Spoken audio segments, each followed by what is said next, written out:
বিবাহ সংক্রান্ত বিষয়ের মধ্যে অন্যতম বিষয় হচ্ছে যে বিবাহটা কি ধরনের বিবাহ হবে, অর্থাৎ প্রেমজ বিবাহ হবে না সম্বন্ধ করে বিবাহ হবে, এটা একটা দিক। তার সঙ্গে যেটা আছে সেটা হচ্ছে, এটা একটা বিশাল ভাইটাল ব্যাপার, বিষয়। সেটা হচ্ছে যে বিবাহ কোন দিকে আপনার বিবাহ হবে, এটা একটা মারাত্মক বিষয়। কিন্তু এই জায়গাটা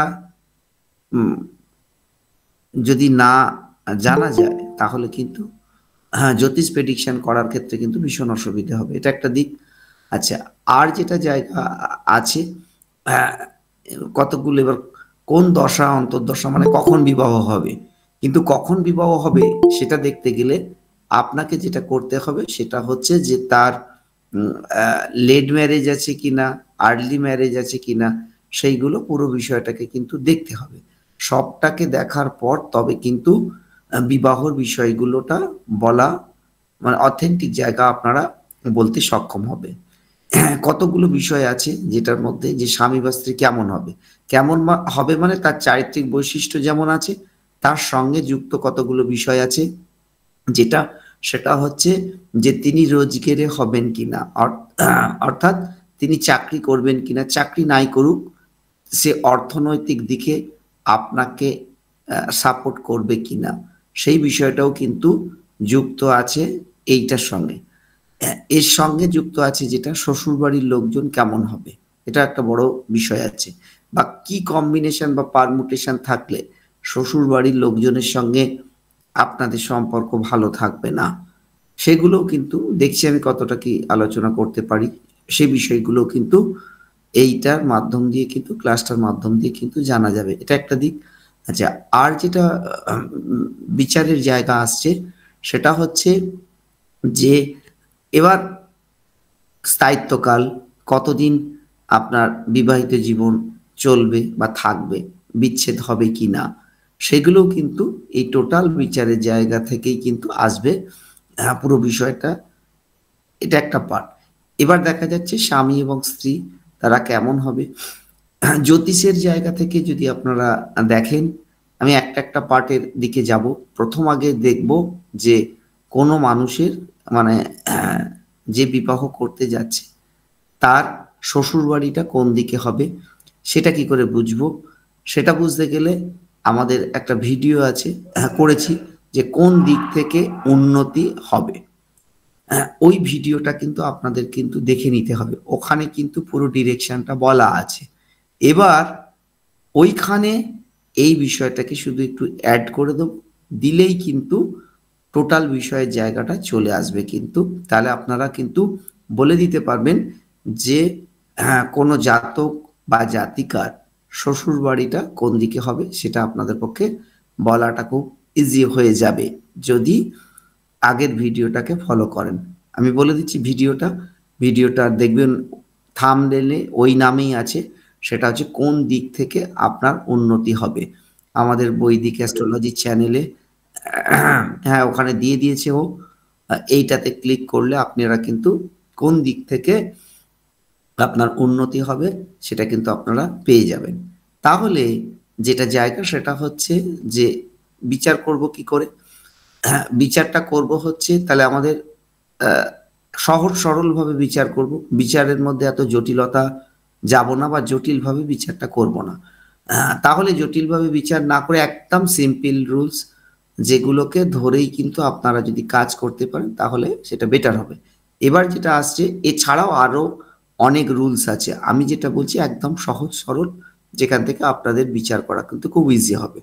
আমরা সকলেই জানি, যারা জ্যোতিষের সঙ্গে যুক্ত আছি কম বেশি সবাই জানি যে বিবাহ বিচারের জায়গাটা মেন যেটা জায়গা সেটা কিন্তু সপ্তম হাউস থেকে স্বামী বা স্ত্রী বিচারের জায়গা বা বিবাহ সংক্রান্ত বিষয়ের জায়গাটা কিন্তু হয়। এছাড়া আরো অন্যান্য জায়গাগুলো আছে, আমি সেই বিষয় নিয়ে কিন্তু কোনো কিছু বলছি না।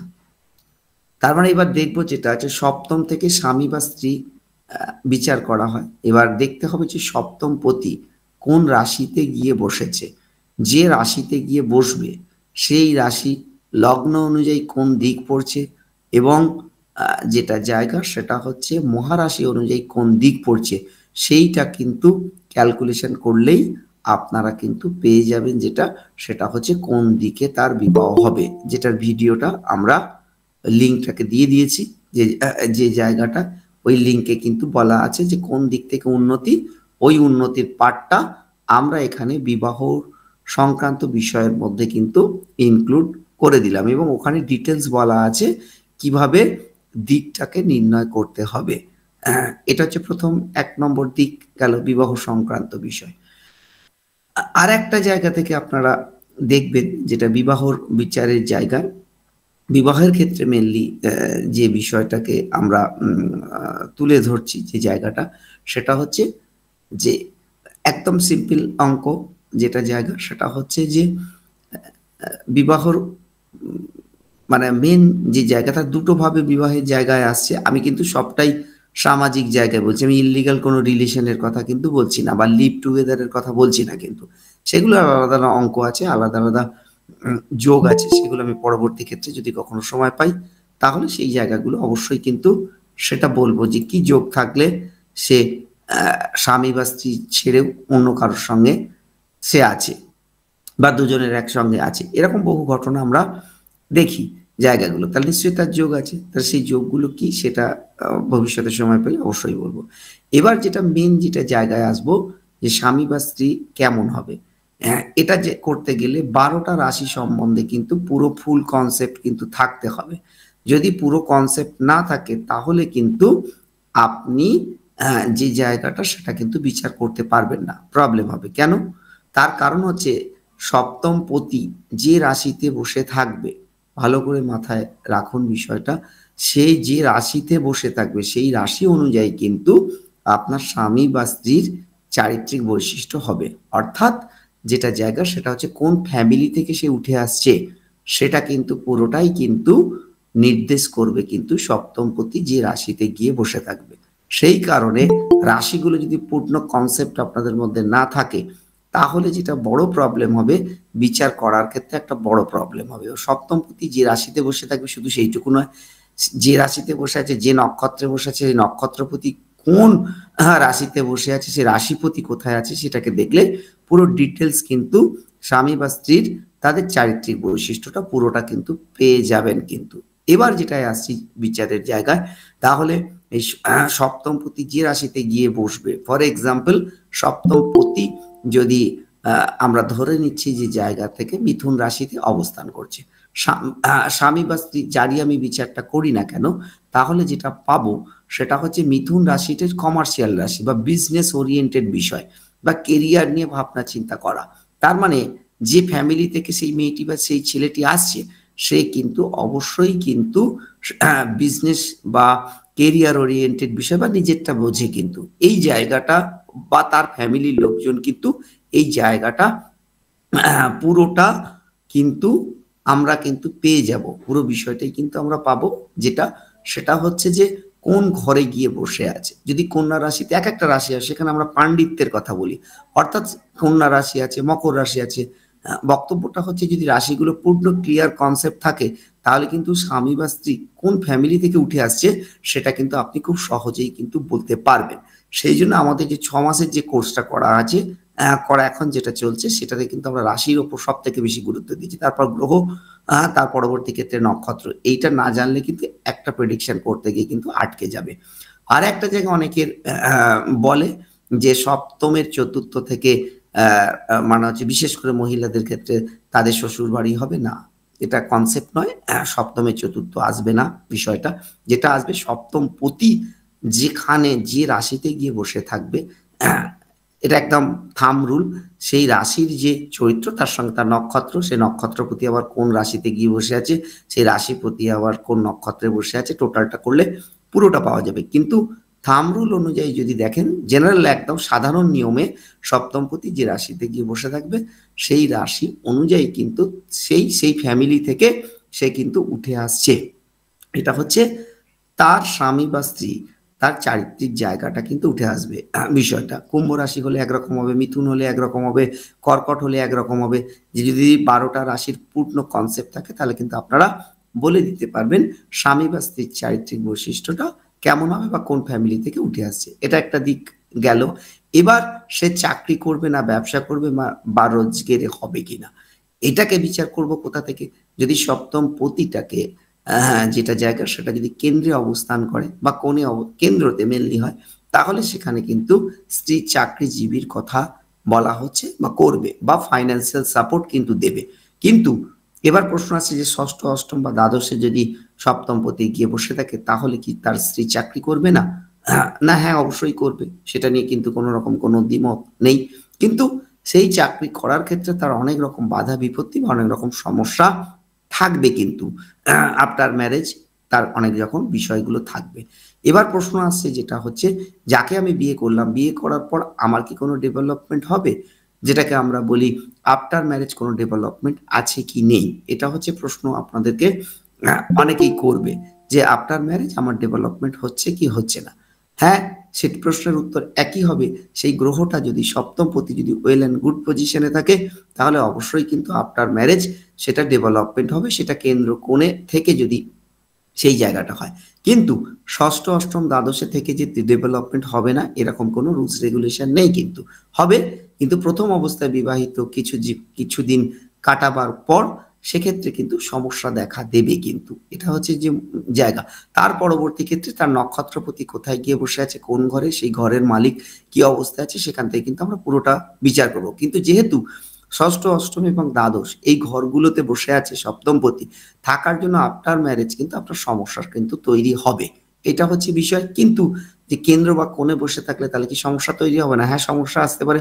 সেই সপ্তম পতি যে নক্ষত্রে বসে থাকবে, সেই নক্ষত্রপতি যে ঘরে বসে থাকবে, সেই ঘরের মালিক যে নক্ষত্রে বসে থাকবে, সেখান থেকেও কিন্তু আমরা বলে দিতে পারবো তার পজিশনটা কি আছে জায়গাটা। কিন্তু স্থূল বিচারের ক্ষেত্রে আপনি কিন্তু এই বিষয়টা কিন্তু অবশ্যই কিন্তু সেটাকে আপনারা বিচার করতে পারবেন যে এই জায়গাটা যে আফটার ম্যারেজ তার জায়গাটা কি আসতে চলেছে বা কি আসতে মানে হচ্ছে যে আগামী দিন কি হবে, এটা একটা দিক। যে আর একটা দিক আমি বলি, যেটা কোনো কারোর কাছ থেকে আপনারা শুনতে পাবেন না বিষয়টা, বিবাহিত জীবন কিন্তু কারোর সুখের নয় কিন্তু, জোর করে বললে হবে না। কেন? তার অনেকগুলো লজিক আছে। প্রথম অন্য যদি আপনারা দেখেন যেটা লগ্ন হচ্ছে সেই লগ্ন অনুযায়ী সপ্তম ঘরটা কিন্তু আমার শত্রু কিন্তু বা সম। সম মানে হচ্ছে যে তুমি যদি আমায় কোনো কথা বলো তাহলে আমি তোমাকে একই কথা ফিরিয়ে দেবো, মিত্র নয় কিন্তু। অন্যান্য হাউসগুলো দেখা যাবে চতুর্থ, দশম বা তৃতীয়, একাদশ, এগুলো কিন্তু মিত্র কিন্তু হচ্ছে বহু ক্ষেত্রে আমরা দেখব।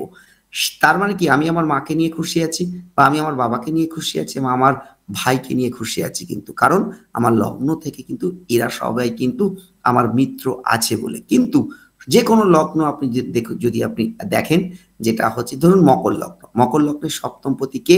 সপ্তমপতি হচ্ছে চন্দ্র। তাই শনির সঙ্গে চন্দ্রের সম্পর্ক কি? শনির সঙ্গে চন্দ্রের সম্পর্ক হচ্ছে শত্রু।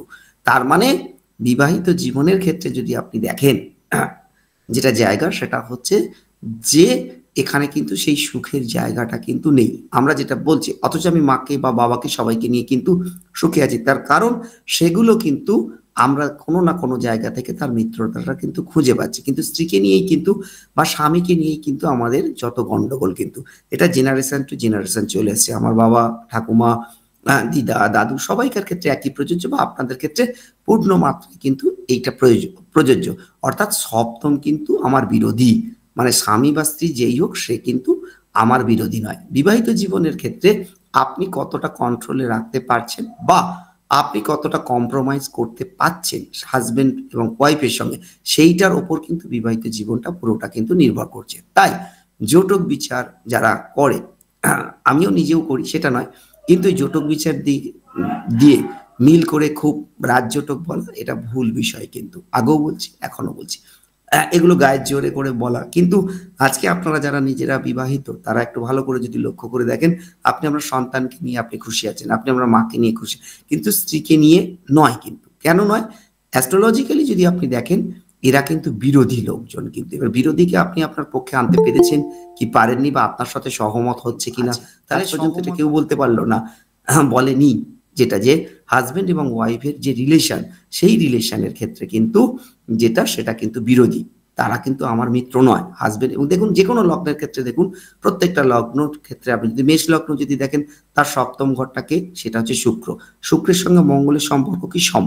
সম মানে তুমি যদি আমাকে গালমন্দ করো তাহলে আমি তোমাকে গালমন্দ করব, মিত্র নয় কিন্তু।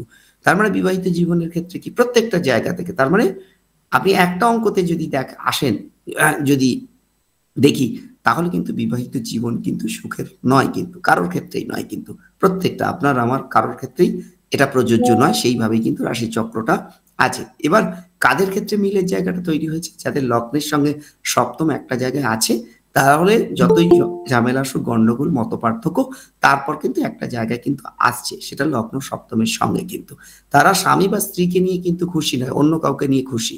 তার কারণ কি? এবার যদি আমি কোনো অ্যাফেয়ার্স এর সঙ্গে যুক্ত হয়ে যাই, সেকেন্ড ম্যারেজের দিকে যাই, তখন দেখা যাবে সেটা কিন্তু 7th এর জায়গায় 9th এ চলে আসবে। তাহলে প্রথম বিবাহটা আমার বিরোধী হলো, কিন্তু পরের বিবাহের যে জায়গাটা আমরা যদি দেখি, সেখানে কিন্তু আমি অনেক বেটার রেজাল্ট পাচ্ছি। কারণ লগ্নের সঙ্গে নবমের সম্পর্কটা কিন্তু মিত্র, কিন্তু সেখানে শত্রুতার জায়গাটা কিন্তু তুলনামূলকভাবে কম। সেই জন্য এই ঘটনাগুলো কিন্তু ঘটে, বিষয়গুলো। এটা আমি একটা স্থূল বিচার করছি, বারবার বলছি স্থূল বিচার। এটা ছাড়াও কিন্তু আরো অন্যান্য অনেকগুলো জিনিস কিন্তু আপনাকে কিন্তু দেখতে হবে, বারবার বক্তব্য। কিন্তু মূল কনসেপ্টটা যদি আপনাদের একবার থেকে যায়, তাহলে কিন্তু বিচারের জায়গাটা কিন্তু আসবে। যেটা আমাদের কলেজের ছাত্রছাত্রী যারা আছে, এরা কিন্তু সবাই সেই জায়গাটা কিন্তু বিচার করতে পারে, বা আমরা সেইভাবেই তাদেরকে শেখাই। 6 মাসের কোর্সের জায়গায় আছে, যেমন 1 বছর, বা যে কোর্সগুলো চলে তার মাধ্যম দিয়ে কিন্তু ওরা শিখছে জায়গাটা, এবং তারা প্রেডিক্টও করছে, ভালো কাজও করছে। যাই হোক, বিচারের বিষয়, কিন্তু আপনাদের ফুল কনসেপ্টটাকে কিন্তু এখানে রাখতে হবে। আমি যদি কখনো আগামী দিন সময় পাই, তাহলে কিন্তু বিবাহিত জীবনের যে সমস্যা যেগুলো আছে, যে কাকে নিয়ে সমস্যাগুলো তৈরি হবে, সেটার আমি একটা ক্লাস অবশ্যই আপনাদের নেব, এবং সেখান থেকে আপনারা আরো অনেক নিত্য নতুন জিনিসগুলো কিন্তু জানতে পারবেন। কিন্তু সবার আগে বলি, যদি 12টা রাশি ফুল কনসেপ্ট আপনার না থাকে, নক্ষত্র কনসেপ্ট না থাকে, কিন্তু বিচার করতে গিয়ে হোঁচট খাবেন, কিন্তু আর্ধেক বিচারের জায়গাগুলো হবে। কিন্তু আমাদের এখানে ছাত্রছাত্রীরা সবাই ক্লাস করছে, ওরা ভাষাটা বুঝতে পারছে, একটা কারণ, তার কারণ ওদের 12টা রাশি কিন্তু পূর্ণ কনসেপ্ট কিন্তু আছে জায়গাটা। কালকেই একটা বিষয় নিয়ে আমাদের আলোচনার জায়গায় হচ্ছিল, আমাদেরই এক ছাত্র, সে বলল যে স্যার, একটা বিষয়ের উপর আপনি একটা কাজ করুন, যেটা অনেকে হাতে ট্যাটু করে, সেই ট্যাটুটা কে কিসের ট্যাটু করবে, তা সে প্রশ্ন করলো। করার পরে আমি সেই জায়গাটাকে, এই পার্টটাকে ধরলাম যে হ্যাঁ ঠিক আছে, করা যাবে। কি লজিক? বিষয়টা হচ্ছে যে যে রাশি অনুযায়ী যদি করি আমি, তাহলে সেক্ষেত্রে কিন্তু অনেক রকম সমস্যাগুলো কিন্তু, যেটা যে রাশি আছে সেই রাশির সিম্বল অনুযায়ী যদি হাতে ট্যাটু করি, তাহলে আমার বেটার জায়গায় আসবে না। আমি ওই জায়গা থেকে যাব না। আমার বক্তব্যটা হচ্ছে, আমি কালকেই যে বিষয়টা নিয়ে বলছিলাম, যে কর্কট রাশি যদি জায়গাটা হয়, তাহলে কর্কটের ক্ষেত্রে কিন্তু আমরা সিম্বল কি জানি? কর্কটের সিম্বল হিসেবে আমরা কিন্তু জানি সেটা হচ্ছে কাঁকড়া। তাহলে ওইটা যদি ওই ট্যাটুটা আঁকি, তাহলে কিন্তু সেই জায়গায় সমস্যার বিষয়টা কিন্তু আসবে। কিন্তু আমি সেই পার্টে যদি না যাই, কিন্তু কর্কট রাশি থেকে যেটা বিচার করা হয়, এটা হয়তো কতজন জানে আমি জানি না, সেটা হচ্ছে যে সেখান থেকে উম, যে বিচারের যে বিষয়টা সেটা আসছে, যেটা সাপ, কুণ্ডুলি পাকানো সাপ, কিন্তু দেখবেন অনেকে কিন্তু ট্যাটু হিসেবে হাতে সাপের সিম্বল করে। আমি এটার উপর পরবর্তী ক্ষেত্রে চেষ্টা করব, যেটা এটার উপর একটা কাজ করতে, যেখানে একদম নতুন কনসেপ্ট, নতুন বিষয়, যেখানে আপনারা পুরো বিষয়টা করতে পারবেন।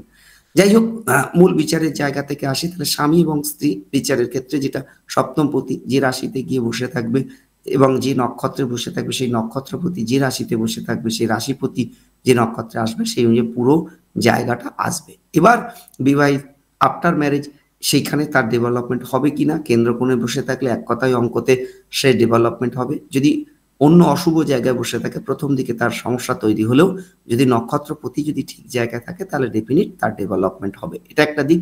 এবার যেটা আসছে বিবাহিত জীবনের ক্ষেত্রে, সেটা দেখা যাচ্ছে যে আমরা যদি দেখি, বিবাহ দু ধরনের, একটা একটা পার্ট যদি ধরি, একটা হচ্ছে প্রেমজ বিবাহ, আর একটা হচ্ছে যে সম্বন্ধ করে বিবাহ। এই প্রেমজ বিবাহটা বলতে গিয়ে অনেকেরই কিন্তু আপনারা যে মানে পঞ্চম থেকে প্রেম, সপ্তম থেকে বিবাহ, পঞ্চমপতি সপ্তমপতি যোগ থাকলেও দেখা গেছে যে তার প্রেমের বিবাহ হয়নি। এরকম বহু ক্ষেত্রে দেখা গেছে। তাহলে আমি প্রেমজ বিবাহ শব্দটাকে একটু পাল্টে দেবো। পাল্টে দিলে যেটা আসবে, সেটা হচ্ছে যে পরিচিত মহল, অর্থাৎ আননোন কারোর সঙ্গে বিবাহ হবে না। যেটা matrimony.com বা পাত্রপাত্রীর বিজ্ঞাপন দেখে যে বিবাহ, সেটা সামাজিক বিবাহের কথা বলা হচ্ছে। কিন্তু যেটা আর লাভ ম্যারেজ বা পরিচিত মহলের যে বিবাহ, পঞ্চম এবং সপ্তম, শুধু এইটুকু পার্ট নয়, তার সঙ্গে আরো প্রচুর কিছু জিনিসগুলো আছে, প্রেম কারক গ্রহ যেগুলো আছে, চন্দ্র, শুক্র, মঙ্গল, এই পার্টগুলো কিন্তু আছে। আরো অনেক আছে, রাহু আছে, যুক্ত আছে। এবার প্রশ্ন আসছে যে কোন দশায় বিবাহ হবে, এটা একটা বড় ফ্যাক্টর, যেটা হচ্ছে মূল বিচার্যের জায়গা। আগেই একটা কথা বলি, 9টা গ্রহ আগে যেটা জায়গা, যে কোনো গ্রহের দশা অন্তর্দশায় কিন্তু বিবাহ সম্ভব। এর মানে এই নয় যে শনির অন্তর্দশায় বিবাহ হবে না, রাহু মানে হচ্ছে যে কেতুর অন্তর্দশায় বিবাহ হবে না, এরকম কিন্তু কোনো রুলস রেগুলেশন নেই। তার কারণ আমি দীর্ঘ প্রায় 27 বছর হয়ে গেল জ্যোতিষের কাজ করছি। আমার নিজের মেজদির বিবাহ কিন্তু কেতুর অন্তর্দশায় হয়েছে। তার মানে এটা কিন্তু কোনো রুলস রেগুলেশন নয় যে 9টা গ্রহর মধ্যে এই দশায় হবে না বা এইটা হবে না, এরকম কোনো রুলস রেগুলেশন নেই। সেটা কিন্তু বিচার করতে হবে জায়গাটা। যদি শুভ দশায় বিবাহ হয় তাহলে বিবাহটা অনেকটা ঝামেলা মুক্ত হয়। কিন্তু এবার যদি অশুভ দশায় আপনার বিবাহর জায়গাটা তৈরি হয়, তাহলে যেটা প্রবলেম হয় সেটা হচ্ছে বিবাহ সংক্রান্ত বা বিবাহ করতে গিয়ে একাধিক সমস্যার সম্মুখীন কিন্তু হতে হবে। এইটা দুটো কিন্তু মূল মৌলিক তফাতের জায়গাটা কিন্তু, এই বিচারের জায়গাটা কিন্তু এইটা আছে। এবার আপনাকে সেই জায়গাটাকে কিন্তু দেখতে হবে। এছাড়াও কতগুলো জায়গা আছে যে বিষয়টা, সেটা হচ্ছে যে যে আমরা যে কাস্ট, যেটা যদি বলি আমরা হিন্দু, আমি অন্য কোনো সম্প্রদায়, অর্থাৎ মানে হচ্ছে যে আদার্স যে কোনো কাস্টে যদি আমি বিবাহ জায়গাটা আসে, অর্থাৎ বাঙালি বাদ দিয়ে অন্য যে কোনো সম্প্রদায়কে যদি আমরা বিবাহ করি, তাহলে তার কি পারমুটেশন এবং তার কি কম্বিনেশন, সেগুলো কিন্তু আপনাকে ওখানে দেখতে হবে। কি করে দেখবো, কি করে বুঝবো? সেখানে কিন্তু অবশ্যই পঞ্চম এবং নবম। নবম হচ্ছে যেটা হচ্ছে মানবিক মূল্যবোধের কথা বলা হয়, মানবিক মূল্যবোধ। পঞ্চম হচ্ছে প্রেম প্রীতি। যে কজন, যেটা হচ্ছে যদি লোয়ার কাস্টে বিবাহ বলুন বা অসবর্ণ বিবাহ, যাই বিবাহর কথা বলি না কেন, সেখানে অবশ্যই কিন্তু নবমের জায়গাটা এবং পঞ্চম দুটো পার্ট কিন্তু অবশ্যই তার ভালো অবস্থার মধ্যে নেই, খারাপ পজিশনে আছে এবং প্রতিগুলো কেন, তার কারণ হচ্ছে নবমের জায়গা থেকে ধর্ম, ধর্মটা অশুভ না হলে আপনি কিন্তু হিন্দু হয়ে মুসলিমকে বিবাহ করবেন না। কারণ আপনার কাছে ধর্ম মানে হচ্ছে যেটা মানবিক মূল্যবোধ, অর্থাৎ আপনি জাতপাত ভেদাভেদ আপনি করেন না। তাহলে নবমটা যদি ভালো অবস্থার মধ্যে থাকে তাহলে কিন্তু আপনি এইগুলোর গুরুত্ব দেবেন, আর যদি না থাকে তাহলে আপনি যেটা করবেন সেটা হচ্ছে এই চ্যাপ্টারের মধ্যে আপনি যাবেন না। সেক্ষেত্রে কিন্তু নবম ভাবটা একটা কিন্তু বিশাল একটা জায়গা, এবং পঞ্চম, এই দুটো ভাব অবশ্যই অশুভ হতে হবে এবং তার প্রতিগুলোও একটা অশুভ জায়গায় থাকবে। তার সাথে পঞ্চম সপ্তম যা যা রুলস, যে যে সিস্টেমগুলো আছে, সেইগুলো পুরোটাই কিন্তু ওখানে কার্যকরী কিন্তু ভূমিকা আসবে, যেখানে আপনি পুরো বিষয়টাই কিন্তু বুঝতে পারবেন যে এর ক্ষেত্রে যে কোন বিভাগের জায়গাটা আসবে। এবার বিবাহটা খুব তাড়াতাড়ি হবে না হচ্ছে যে দেরি করে হবে, কি অবস্থার হবে, এবার সেটা কিন্তু নির্ভর করছে যেটা, সেটাকে কিন্তু জায়গাটা সেটা কি করে বুঝবো, সেখানে কিন্তু আমাদের যে 12টা রাশি আছে, এই 12টা রাশির মধ্যে চর, স্থির এবং দত্তক, এই যে ভূমিকা, চর মানে তাড়াতাড়ি, দত্তক মানে কনফিউশন এবং স্থির মানে হচ্ছে দেরি করে।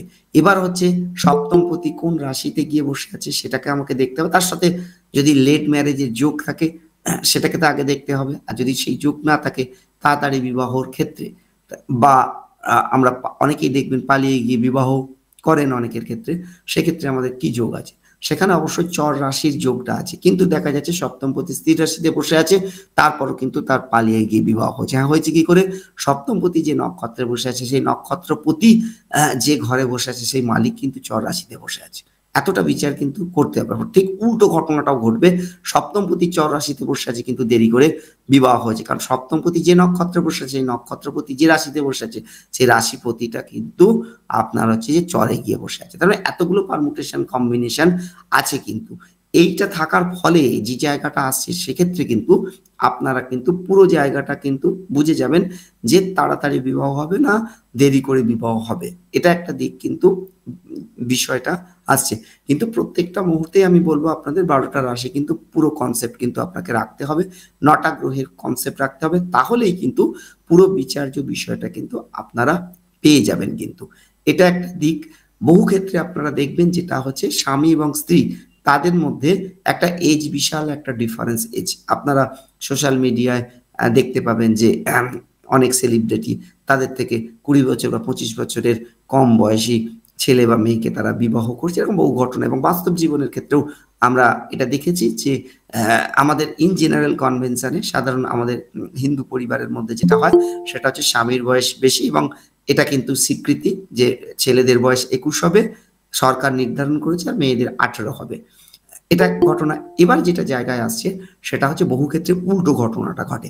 দেখা গেল ছেলের বয়সটা কম এবং মেয়ের বয়সটা বেশি। তাহলে আমরা সেটা কি করে বিচার করব? হ্যাঁ, সেটাকে বিচার করতে গেলে ১২টা রাশি কিন্তু আগেও বলেছি, যেখানে আমাদের ছাত্রছাত্রীরা জানে, ওদেরকে আপনারা যদি জিজ্ঞেস করেন যে অসম প্রাপ্তি বা কি করে এই জায়গাগুলো হচ্ছে যে এজ ডিফারেন্স, তারা কিন্তু বলে দেবে কিন্তু। অর্থাৎ এদের রাশির প্রতি এই জায়গাগুলো এদের ফুল কনসেপ্ট আছে, যেখানে এখানে কিন্তু এতটা বলা আমার পক্ষে সম্ভব হবে না যে কোন রাশিগুলো হলে এজের ডিফারেন্স আসবে বা সেখান থেকে অসম প্রাপ্তি হবে। সেগুলো কিন্তু হবে, তার নক্ষত্র কিছু আছে, জায়গাগুলো আছে। এটা একটা দিক যেমন আছে। এবার যে জায়গা যে বিচারের জায়গাটা আসছে যে আফটার ম্যারেজ দেখা যাচ্ছে কারোর সন্তান প্রাপ্তির ক্ষেত্রে অনেক দেরি করে হচ্ছে, আবার অনেকের ক্ষেত্রে কিন্তু সন্তান প্রাপ্তি হতে মানে হচ্ছে খুব তাড়াতাড়ি সন্তান প্রাপ্তি হচ্ছে। এবার দেখা যাচ্ছে যে সন্তান প্রাপ্তির ক্ষেত্রে কোনো বাধা বিপত্তি আছে কিনা।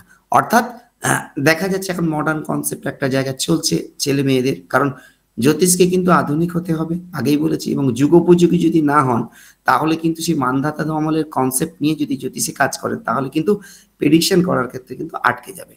তার কারণটা হচ্ছে যে অনেকেই বলছে যে আমার সন্তান হচ্ছে না।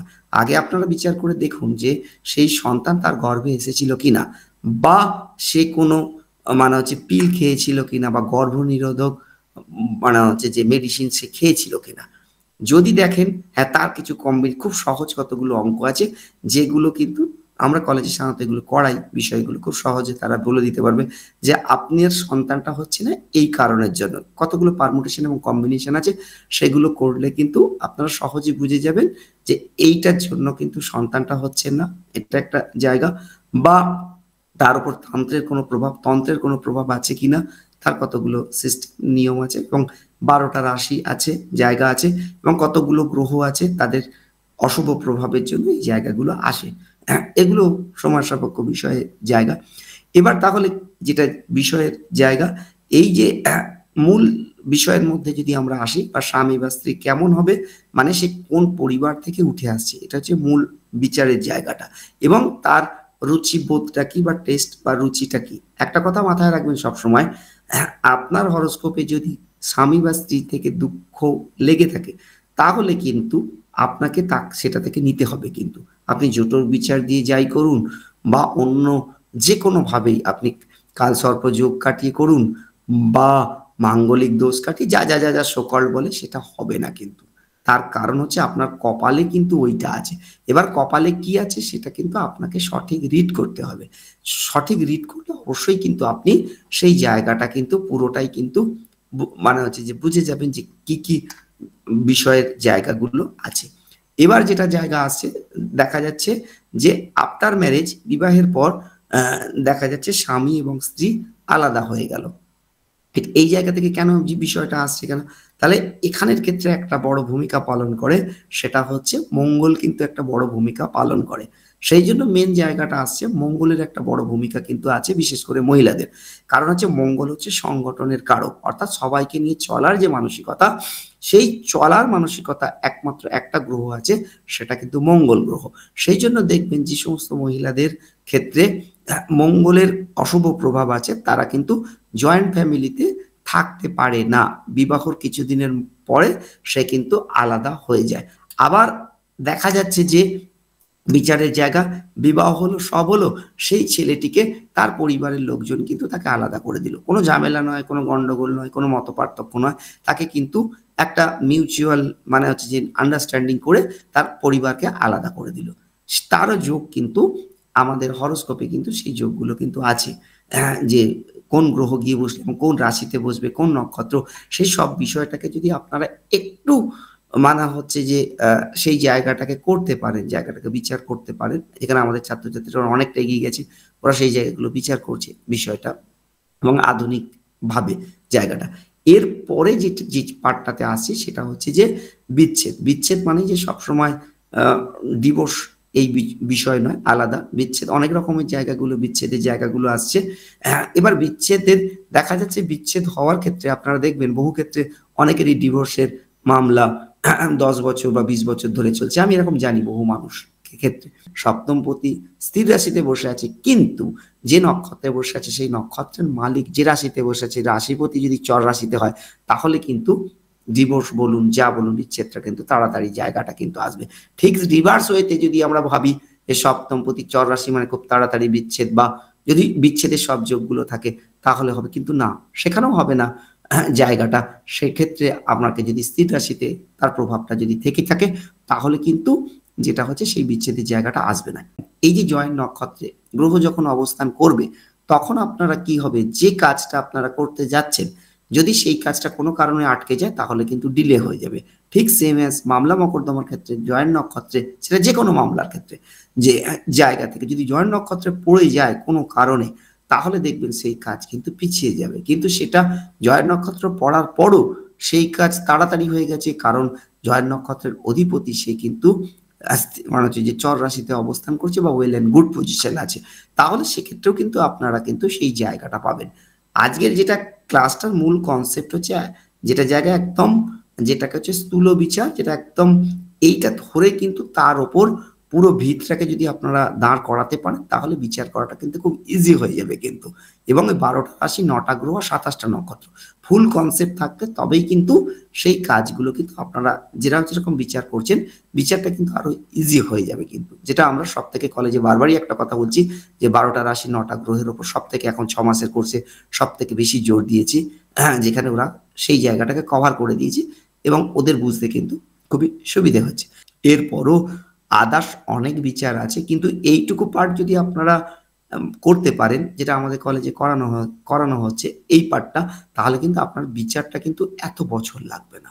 একটা বিচার আপনারা কিন্তু করতে পারবেন খুব তাড়াতাড়ি কিন্তু, যদি কনসেপ্ট গুলো থাকে। হ্যাঁ, আরো ডিটেলসে মানে কত তারিখে বিবাহ, কোন জায়গায় কত তারিখে বিবাহ হবে, সেই মহিলার শরীরে কোথায় কি দাগ আছে, সে আগে কটা প্রেম করেছিল, ঠিক আছে, কি কি করে বেরিয়েছে, সেটা করতে গেলে আপনার জ্যোতিষে অনেকটা সময় লাগবে। কিন্তু আপনি এটা বলে দিতে পারবেন আমাদের এই কোর্সগুলো করবার পরে, সেটা হচ্ছে কোন দিকে বিবাহ হবে, তার বউটাকে দেখতে ভালো হবে না খারাপ হবে, কি হবে, সে রোগা হবে না মোটা হবে, বা আফটার ম্যারেজ সে তার হেলথটা কি অবস্থার মধ্যে আসবে, সেটা সে চাকরি করবে কিনা, এটা একটা জায়গা আছে। অর্থনৈতিক দিকে আপনাকে সাপোর্ট করবে কিনা, না ফোন খুলে প্রথমেই অনেকের ক্ষেত্রে দেখবেন যে জায়গাটা আসছে, বিশেষ করে মহিলাদের ক্ষেত্রে এই জায়গাটা আসে, আপনারা খেয়াল করে দেখবেন। এবং এটা নিয়ে গন্ডগোল, যে সকালবেলা ফোন খুলে উঠেই প্রথম আগে বাপের বাড়ি বাবা মা কেমন আছে আগে ফোন করছে, স্বামী বা তার পরিবারের লোকজন কি অবস্থার মধ্যে আছে সেটা কিন্তু করছে না জায়গা। অর্থাৎ বাপের বাড়ির প্রতি তার টানটা, সেটাও কিন্তু আপনার হরোস্কোপে আছে। এগুলো খারাপ বা ভালো বা মন্দ এটা বলছি না, আমি বলছি এগুলো কিন্তু ইস্যু একটা। আমাদের কাছে বিভিন্ন ক্লায়েন্ট যারা আসেন, তারাই প্রবলেম গুলো বলে, দেখুন না, নিজের সংসার ছেড়ে সে তার বাবা মার প্রতি অনেকটা ব্যস্ত হয়ে পড়েছে। সেখানে হরোস্কোপে সেই যোগগুলো আছে, খুব সাধারণ কতগুলো যোগ সেইগুলো, এবং কতগুলো রাশি আছে সেগুলো যদি আপনারা বোঝেন, জায়গাগুলো যেগুলো মকর রাশি থেকে বিচার করা হয়, জয়েন্ট ফ্যামিলির কারক গ্রহ হচ্ছে মকর রাশি, সে সবাইকে নিয়ে চলার একটা মানসিকতা তার মধ্যে কিন্তু থাকবে। কিন্তু এবার যদি শনি, ওই ঘরের মালিক শনি, সে যে নক্ষত্রে বসে আছে নক্ষত্রপতি যদি নিচস্থ হয়ে যায়, তাহলে কিন্তু যে জয়েন্ট ফ্যামিলির কথা বলছি সেইটা কিন্তু কার্যকরী ভূমিকা হবে না। তার মানে একদিক থেকে আমি যেটাকে আপাত দৃষ্টিতে দেখছি যে এটা হলে এটা হবে, হ্যাঁ একটা জায়গা হবে, অর্থাৎ প্রথম দিকে সে পরিবারের জন্য করেছিল, পরবর্তী ক্ষেত্রে সে হাত তুলে নিয়েছে। তার কারণ সে দেখলো যেহেতু প্রতিটা ওখানে বসে আছে করেছে, কিন্তু পরবর্তী ক্ষেত্রে দেখলো যে না, এখানে করে কিছু লাভ নেই। এগুলো আমরা কি করে বিচারের জায়গাটা করছি, ঠিক সেম অ্যাজ এই যে বিষয়গুলো, এইগুলো কিন্তু সপ্তম ভাব প্রতীক, এটা বেসিক কনসেপ্ট। কিন্তু এই বেসিক কনসেপ্টটাকে আপনারা যদি কাজে লাগাতে পারেন, তাহলে প্রথম যেটা আপনারা বলতে পারবেন কোন দিকে বিবাহ হবে, 1 নম্বর। 2 নম্বর হচ্ছে যেটা জায়গা, সেই বিবাহটা যে তাড়াতাড়ি হবে না দেরি করে হবে, সেই জায়গায়ও বলতে পারবেন। যে নাম্বার 2 হচ্ছে প্রেমজ বিবাহ হবে না সামাজিক বিবাহ হবে, সেটা হচ্ছে অসবর্ণ বিবাহ হবে না সবর্ণ, ব্রাহ্মণকে বিয়ে করবে না অন্য কাউকে বিয়ে করবে, অসবর্ণ বিবাহ না সবর্ণ বিবাহ, খুব সিম্পল জায়গা যে বিষয়গুলো আমি বললাম। এছাড়াও যে জায়গায় একটা অঙ্ক আছে, যে অঙ্কের ক্ষেত্রে যে কত দূরে বিবাহ হবে, সেটাও কিন্তু কিলোমিটার মেপে কিন্তু বলা সম্ভব।